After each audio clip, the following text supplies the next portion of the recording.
Olá, meus queridos, boa noite, tudo bem com vocês? Bom, pessoal, estou aqui para mais uma aula, estou de volta, na verdade, para mais uma aula. Vocês vão perceber que o canal ele vai ser um pouco reformulado, a gente vai falar de diversos assuntos, tá certo? Que tem embasamento científico, que tem relação com a medicina legal, que ainda é o objeto-alvo desse canal, dos nossos estudos, certo? E hoje nós vamos falar sobre a fisiologia do rigor mortis, ou da rigidez cadavérica. De já, se você me acompanha e está inscrito, muito obrigado. Se por curiosidade ou outro motivo você veio até o canal, se inscreve, pessoal, deixa o joinha, que aí vocês já fazem com que o vídeo seja mais visualizado, mais recomendado e que esse material chegue a mais pessoas, certo? Então, hoje nós vamos falar sobre a fisiologia da rigidez cadavérica, certo? Quando a gente fala sobre isso, pessoal, é, provavelmente você já tenha visto em séries, em filmes, noticiários, em algum lugar, falando a respeito da rigidez cadavérica, né? Mas, primeiramente, o que é a rigidez cadavérica? O que é o rigor mortis? Embora seja um assunto bastante bizarro, fora do comum, é normal que nós viemos a ter a curiosidade, né, de entender por que o nosso corpo passa por mudanças quando a nossa vida acaba, quando viemos a morrer. Bom, quando a gente morre, né, quando uma pessoa vem a morrer, o nosso coração para de bater, as células do nosso corpo e os tecidos param de receber oxigênio, em pouco tempo vai parar de ser enviados sinais nervosos pelo nosso sistema nervoso, nossas células e os tecidos vão parar de receber oxigênio e isso vai acabar culminando na morte de todo esse sistema, todo o organismo em si. As células do nosso cérebro, né, são as primeiras a morrer. Adivinhe em quanto tempo? Geralmente de 3 a 7 minutos, né? Essas células vêm a morrer. As últimas células que chegam a se decompor, a se destruir no nosso corpo, naquele processo de autólise, que foi falado lá no vídeo de tanatologia forense, né, são as células ósseas, as células da pele, que demoram mais tempo a morrer, né, sobrevivendo ainda por algum tempo. Normalmente, pessoal, a rigidez cadavérica ou rigor mortis é um dos 4 sinais aparentes de morte, né? Nós temos aí o pallor mortis, né? Isso que é a palidez cadavérica. Temos o algor mortis, que é o esfriamento cadavérico. Temos o livor mortis, ou as manchas de hipóstase, que são aquelas manchas que ficam nas áreas de decúbito mais baixas, provenientes aí da gravidade que vem a puxar o sangue para essas regiões mais baixas. E temos o tema da aula de hoje, que é a rigidez cadavérica. Mas, afinal, o que seria essa rigidez cadavérica que a gente está falando desde o começo do vídeo? Bom, pessoal, rigor mortis vem aí do latim, né? Rigor significa rigidez e mortis, morte. Né? Então, é um sinal reconhecível de morte causado por mudanças bioquímicas que acontecem no nosso organismo depois que nós morremos, manifestado aí como um endurecimento, um enrijecimento muscular do cadáver, né, com a impossibilidade de mexê-lo ou de manipular. Né? Então, é muito, assim, digamos que inconstante, certo? A gente vai ver por que mais à frente, mas é um pouquinho inconstante a questão aí do que eu vou falar agora, que é sobre o tempo, né, que se leva para iniciar e para se processar aí a rigidez cadavérica. Né, o tempo de início e a duração vai depender muito de fatores extrínsecos, ambientais, e de fatores intrínsecos relacionados ao organismo da pessoa. Né? Então, a temperatura, a umidade do ambiente, o que a pessoa estava fazendo antes da morte, o tipo corporal, são aí alguns dados que devem ser levados em consideração quando vai se calcular ou estipular o prazo, né? Aí no caso, a média da duração aí, do tempo que se passou até esse corpo ser encontrado. Né? Mas em média, pessoal, aí a rigidez cadavérica ela começa após 4 a 8 horas após o óbito, né, se tornando aí máxima geralmente entre 12 e 18 horas, né, e terminando provavelmente após 24 a 36 horas após a morte, onde já se inicia o período aí de putrefação, tá certo? Se vocês estão um pouco perdidos nessa aula, eu sugiro que vocês retornem alguns vídeos e revejam aí o vídeo falando a respeito de tanatologia forense de fenômenos destrutivos, tá certo, pessoal? Bom, uma coisa que vocês já devem saber, ou pelo menos imaginar, é que o processo de rigidez cadavérica tem uma relação muito forte com os músculos esqueléticos. Bom, o que são os músculos esqueléticos? Vamos retomar aquelas aulas de ciências, de biologia, do ensino fundamental, do ensino médio, e relembrar o que é um músculo esquelético. Bom, pessoal, o músculo esquelético é um conjunto, um grupo de músculos que estão ligados aos nossos ossos, apresentam contrações rápidas e voluntárias, né? E são aí responsáveis pela nossa movimentação, né? Os músculos esqueléticos são aqueles músculos, aqueles grupos musculares que geralmente são bem malhados ou bem, digamos que, estimulados durante uma atividade física, na academia, né? Então é isso mesmo, o bíceps, o tríceps, quadríceps, glúteo, né? O conjunto dos músculos abdominais, músculos faciais, deltoide, trapézio, né? São aí alguns exemplos de músculos, tá certo? Esqueléticos. Esses músculos, né? Esses grupos musculares, eles são formados, pessoal, por fascículos, né? São aí, no caso, um grupamento, tá certo? De fibras musculares, né? Então, essas fibras musculares presentes aí no nosso músculo, por sua vez, são formadas por células. E essas células, elas não se assemelham nem um pouco com aquela célula animal que você estudou, que você lembra de ter visto aí durante seus estudos. Essa célula ela é bem diferente, né? A gente observa que os músculos esqueléticos eles possuem células filiformes em forma de fio ou de chicote. Eles apresentam estrias transversais. Tanto é que esse músculo é chamado de músculo estriado esquelético, certo? Então, essas fibras musculares, elas acabam aí apresentando miofibrilas, que são células musculares, são células específicas desse tipo, desse grupamento de tecido, que é o tecido muscular. E essas células, né, musculares, elas por sua vez vão apresentar um conjunto aí de unidades contráteis bastante finas, chamadas de sarcômeros. Dentro desses sarcômeros, né, que já está aí, digamos que dentro dessas outras estruturas que eu citei para vocês, nós vamos encontrar duas proteínas contráteis.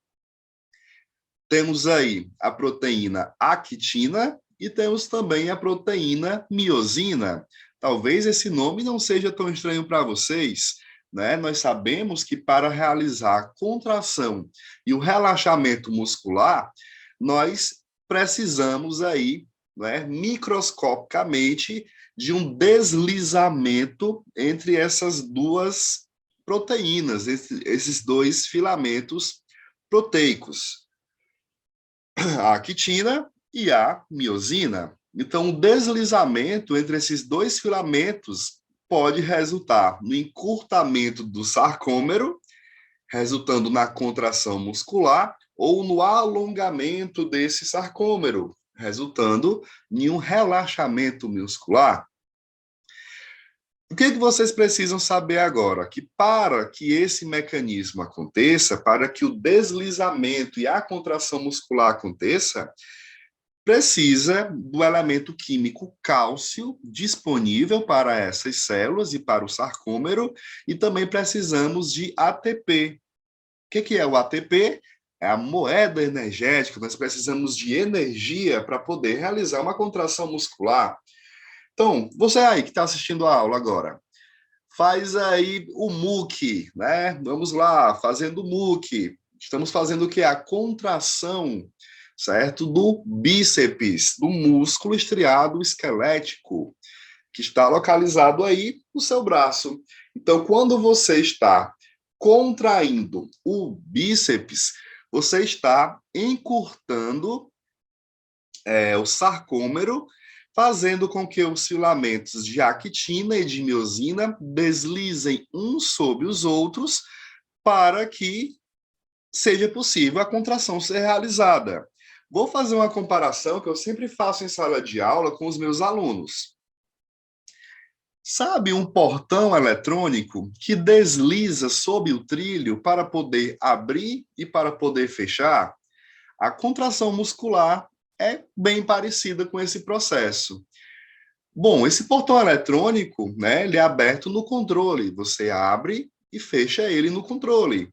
E para que aconteça, né, esse deslizamento do portão sob os trilhos, você precisa de energia, no caso, energia elétrica, que seria equivalente ao ATP, e você precisa também que haja a possibilidade, né, do trilho deslizar, né? Precisa aí de algo que venha a lubrificar, permitir o contato dos dentes, né, do trilho com o portão, que seria equivalente aos íons de cálcio, certo, pessoal? Bom, então aqui nós estamos vendo em roxo os filamentos de actina e em vermelho, aqui acima, o filamento de miosina. O que está acontecendo? É necessário, nesse momento, que o ATP, que é a moeda energética, a adenosina trifosfato, venha a trabalhar sobre a actina, para que a actina consiga se ligar a um sítio de ligação e movimentar a miosina, fazendo dessa forma, pessoal, o encurtamento do sarcômero. Então, obrigatoriamente, nesse momento da contração muscular, eu preciso de duas coisas. Eu preciso que o ATP seja disponibilizado. Como que o ATP é disponibilizado? Naqueles mecanismos, né, de respiração celular, de nutrição, né? Então, você fazendo uma breve revisão, você vai saber, né, como que o ATP ele é produzido. Então, esse ATP é proveniente da respiração celular e da sua nutrição, da energia que você retira dos alimentos, né? Ele é disponibilizado para que a actina venha a puxar a miosina. Então, esse é o primeiro requisito. O segundo é que esses sítios que estão aqui em amarelinho, né, esses locais aqui de ligação, onde a actina está se ligando à miosina, estejam disponíveis. Como assim disponíveis? Eu preciso que haja esse contato, eu preciso que haja essa integração, porque senão a actina não conseguirá puxar a miosina, encurtar o sarcômero e realizar essa contração. O que pode acontecer? Pode acontecer de durante o relaxamento voluntário, né, quando você parou de fazer o MUC, que essas fibras se distanciem, se alonguem, e que nesse momento proteínas bloqueadoras venham a inibir. Tá vendo aqui essas proteínas azul? Nós estamos falando aqui da troponina e da tropomiosina, né? São proteínas bloqueadoras ou proteínas reguladoras. Quando essas proteínas aparecem, é um significado que provavelmente o seu corpo, né, os seus músculos entraram em estado de relaxamento. Isso significa que essas proteínas vão inibir o contato, né, da actina-miosina, bloqueando os sítios de ligação. Dessa forma, nesse momento, não vai ser possível realizar a contração muscular. Mas isso, pessoal, é muito importante falar que tem uma forte relação com o sistema nervoso. Porque quando eu pedi para vocês, pessoal, façam aí o muque, contraiam o bíceps de vocês. Bom, teve algumas pessoas que fizeram, teve outras que imaginaram, teve outras que não fizeram, teve outras que sequer se ligaram no que eu estava falando, mas beleza. Então, o que acontece? Depende do seu sistema nervoso, depende de impulsos elétricos, o comando para que os seus músculos voluntariamente sejam deslizados, contraídos ou relaxados, né? Então, quando você voluntariamente contrai o bíceps fazendo um muque, você está voluntariamente fazendo isso, mandando um sinal pelo sistema nervoso, pelos seus neurônios, até os seus músculos, para que haja essa contração muscular. Então, quando a célula muscular recebe esse sinal elétrico do sistema nervoso, né, pessoal, a abertura de uma estrutura, digamos assim, muscular, que nós vamos nomear de retículo sarcoplasmático, onde vão ser liberados íons de cálcio. Olha só, quando há aqui, ó, a chegada do impulso elétrico no músculo, vai acontecer, ó, a liberação de cálcio, tá certo? Essas bolinhas que estão aqui dentro estão representando o cálcio. E esse cálcio, né, que eu falei para vocês, é como se fosse a graxa, um lubrificante do portão que permite que haja esse deslizamento, tem a mesma função no nosso sistema muscular. O que é que vai acontecer? Vai acontecer que esse cálcio vai ser disponibilizado para retirar as proteínas bloqueadoras ou as proteínas reguladoras, expondo os sítios de ligação da miosina para a actina para que essa contração muscular aconteça. Então, quando a célula muscular recebe esse sinal elétrico do sistema nervoso, a concentração de íons de cálcio vai aumentar, permitindo novamente a ligação da miosina com a actina e, consequentemente, né, vai haver essa contração muscular. Beleza? Então, olha só, como que isso vai acontecer? Né, ó, quando a liberação de cálcio, essas proteínas bloqueadoras, elas são desligadas, removidas, permitindo, olha só, o encontro da actina-miosina e que a contração muscular retorne a acontecer. Então, novamente, reiterando, pessoal, sem energia e sem estímulos nervosos, ou sem o cálcio, a contração muscular não acontece. Então, enquanto houver estímulos nervosos provenientes do sistema nervoso e cálcio disponível no retículo sarcoplasmático, que é aquela casinha onde o cálcio saiu, no slide anterior, vai haver a capacidade de desbloqueio dessas proteínas reguladoras, né, para que novas contrações sejam realizadas. Porém, o que vai acontecer? Sem ATP, sem energia ou sem estímulos nervosos, não vai ser possível sair do estado de relaxamento muscular. Estamos chegando aí em um ponto muito importante, onde vamos agora colocar medicina legal, medicina forense. A concentração de cálcio, pessoal, trava as proteínas contráteis e propicia a rigidez cadavérica. Como assim, professor? Não entendi. Bom, pessoal, quando uma pessoa vem a morrer, quando a pessoa, né, o organismo aí, entra em óbito, a concentração de cálcio vai aumentar no citoplasma das células. E qual seria a consequência disso? O aumento do cálcio vai mudar a conformação daquelas proteínas regulatórias, das proteínas bloqueadoras, e assim a actina e a miosina vão se ligar. Mas calma, eu não falei que está havendo um relaxamento ou uma contração, porque de fato não está havendo um deslizamento.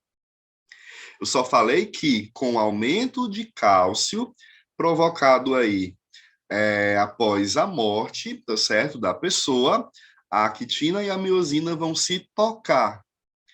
Todavia, o que eu falei para vocês é obrigatório que o ATP, que é energia, e que o cálcio, né, estejam presentes para que haja a efetiva contração.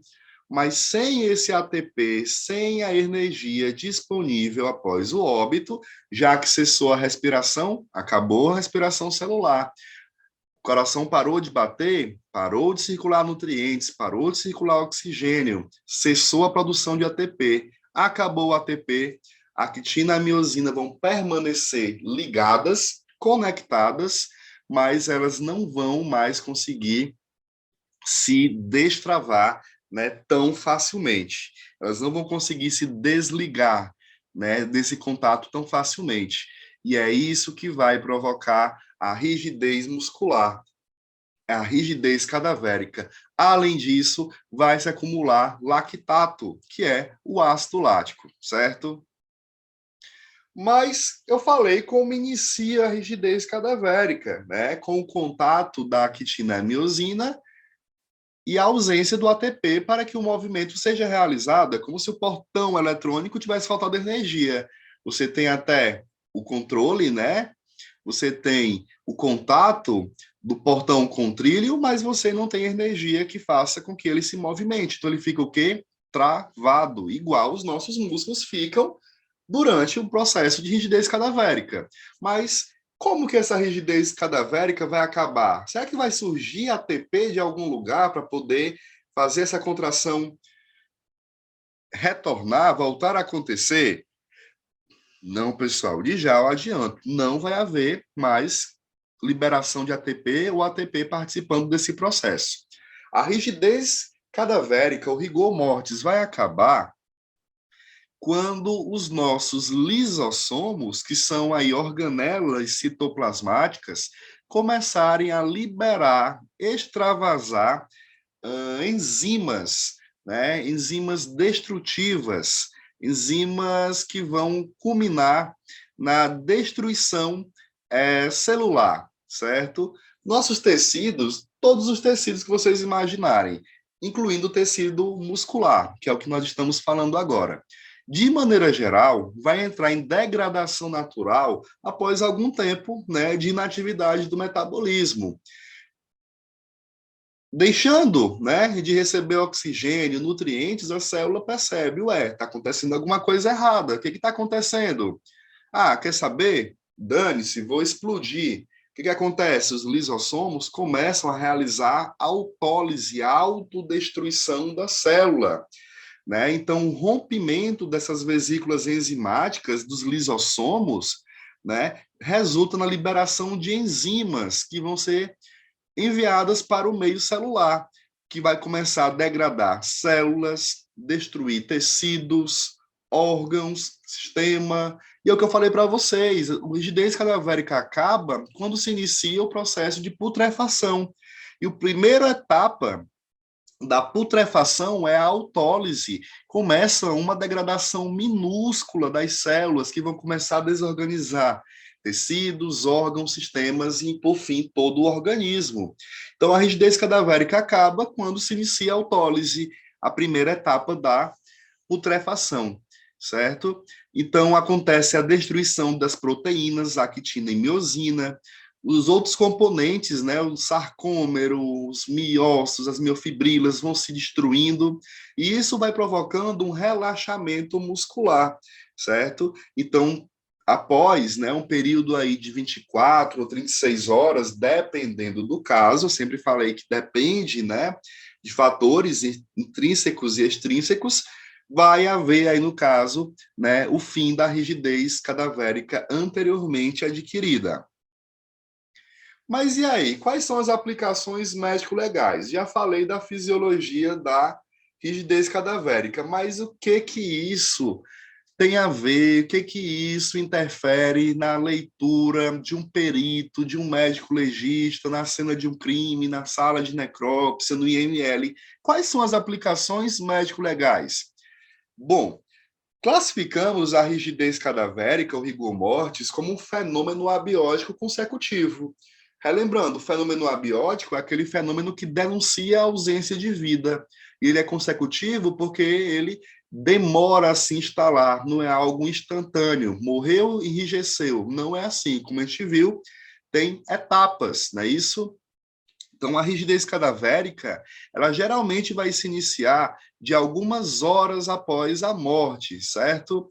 Em média, pessoal, esse dado aqui eu peguei de uma bibliografia, né, considerando que a temperatura ambiente é de 20 graus Celsius, né, com umidade moderada, o que é que vai acontecer com a rigidez cadavérica? Nas primeiras 4 horas, né, ela vai estar ausente, não vai se perceber, certo? A rigidez cadavérica em um ambiente de 20 graus com umidade moderada. Ela vai ser mínima entre 4 a 8 horas, começando da região da cabeça em direção aos pés, tá?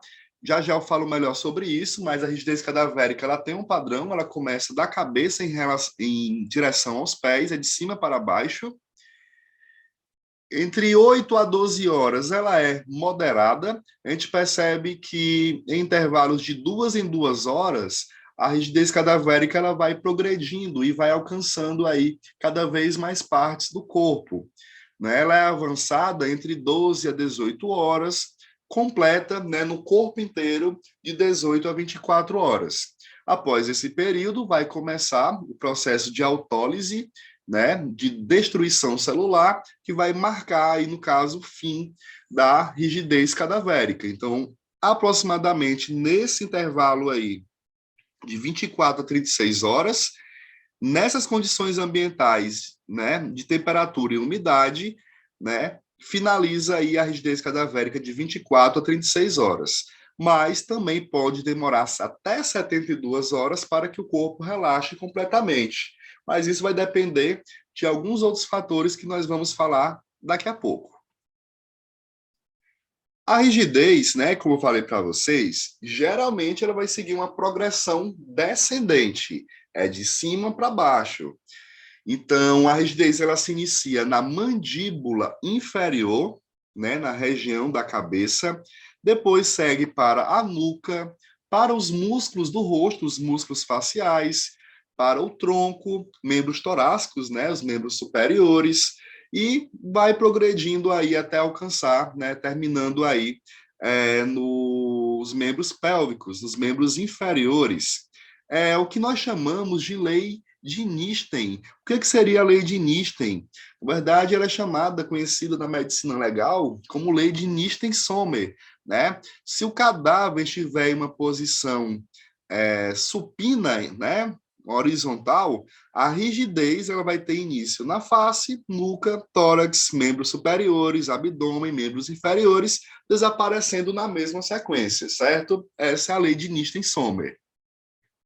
A rigidez cadavérica ela também pode se estender aos músculos do coração, né, nos homens, na vesícula seminal, podendo resultar até mesmo em um processo curioso chamado aí de ejaculação post-mortem, né? Literalmente, vai haver uma ejaculação após a morte pela questão aí dos efeitos da rigidez cadavérica.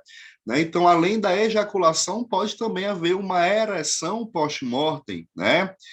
Então, se observa, né, principalmente em corpos aí de masculinos, né, seres humanos masculinos que foram executados principalmente aí por enforcamento, né? É mais comum nesse caso.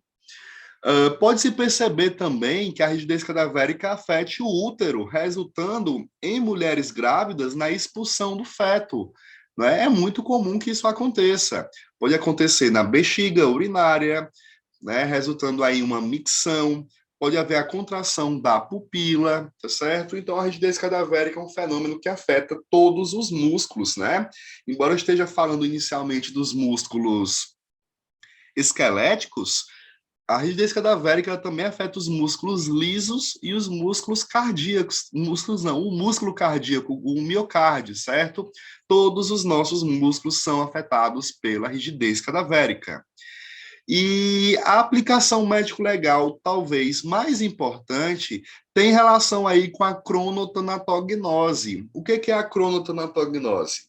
Essa palavra, ela vem aí, ó, de Cronos, Deus do tempo, Thanatos, Deus da morte, e gnose, diagnóstico. A cronotanatognose é o diagnóstico do tempo de morte aproximado. Então, observando as influências do ambiente, da temperatura, da umidade, do peso corporal, do biotipo da pessoa, se essa pessoa ela era sedentária, se ela praticava algum exercício, se ela é obesa, se ela não é, observando esses parâmetros, dá para fazer aí, no caso, uma previsão de quanto tempo se passou até que aconteceu a morte, até esse corpo ser recebido ou estudado, né? Então, aqui do lado, eu coloco para vocês aqui uns parâmetros, tá? Se o corpo ele tiver ainda quente, né, e sem rigidez cadavérica, provavelmente, né, se passou aí, né, um intervalo menor que 3 horas. É uma morte recente. Você encontrou um corpo, né, que ainda não está em rigidez cadavérica, que ainda não chegou no algor mortis, no resfriamento cadavérico, então provavelmente se passou menos de 3 horas aí após a morte.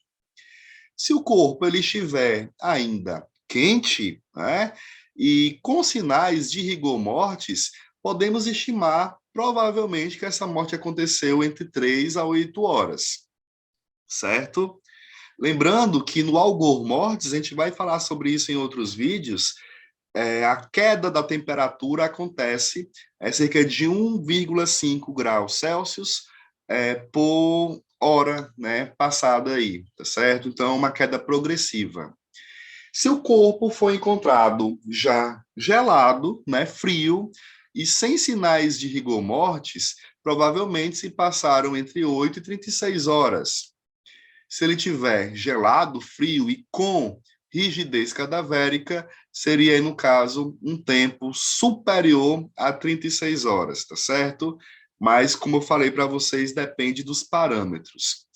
Que parâmetros são esses, pessoal? Quais são esses fatores que vão afetar a rigidez cadavérica? Temperatura, a atividade, né, da pessoa antes de morrer e o peso corporal são os principais fatores.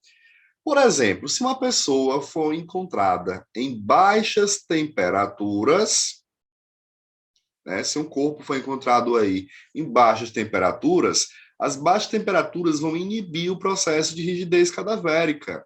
Então, vai haver um início tardio e mais lenta progressão da rigidez. Se a pessoa foi encontrada, se o corpo foi encontrado em um local com altas temperaturas, esse processo de rigidez cadavérica ele é acelerado. Ele tem um início prematuro e uma mais rápida progressão da rigidez.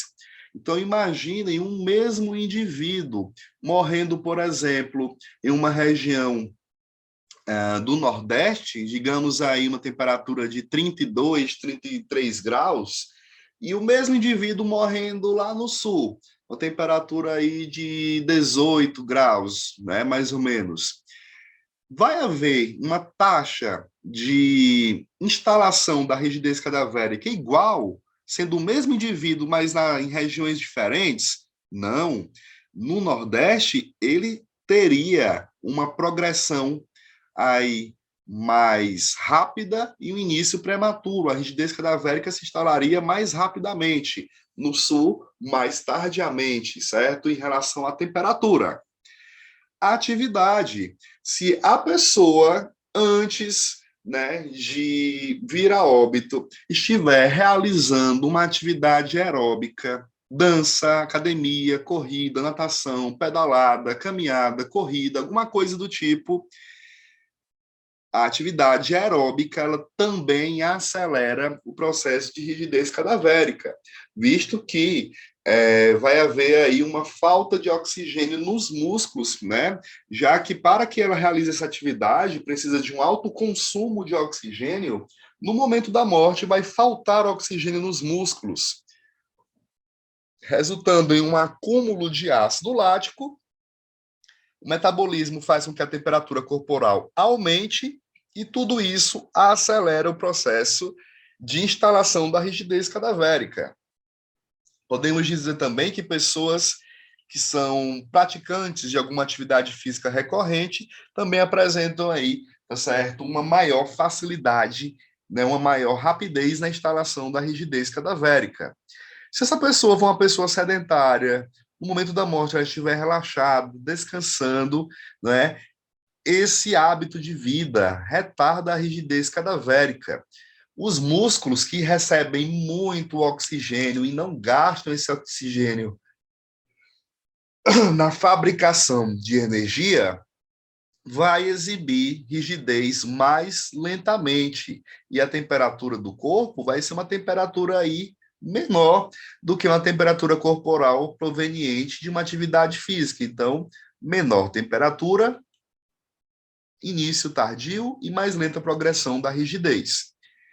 Peso corporal. Se uma pessoa é mais gordinha ou mais magrinha, também interfere. Pessoas obesas têm rigidez tardia. Por quê? Porque a gordura, né, localizada aí no tecido adiposo, nos adipócitos, armazena oxigênio, né? E esse oxigênio vai fazer com que a rigidez se instale mais lentamente. Pessoas magras, né, com um biotipo mais magrinho, mais sequinho, vai ter uma rápida instalação da rigidez cadavérica. A rigidez ela é bem veloz, porque o corpo perde oxigênio mais lentamente e também aquece mais rápido em relação, né, também ao ambiente, a temperatura do ambiente que se encontra, tá certo, pessoal?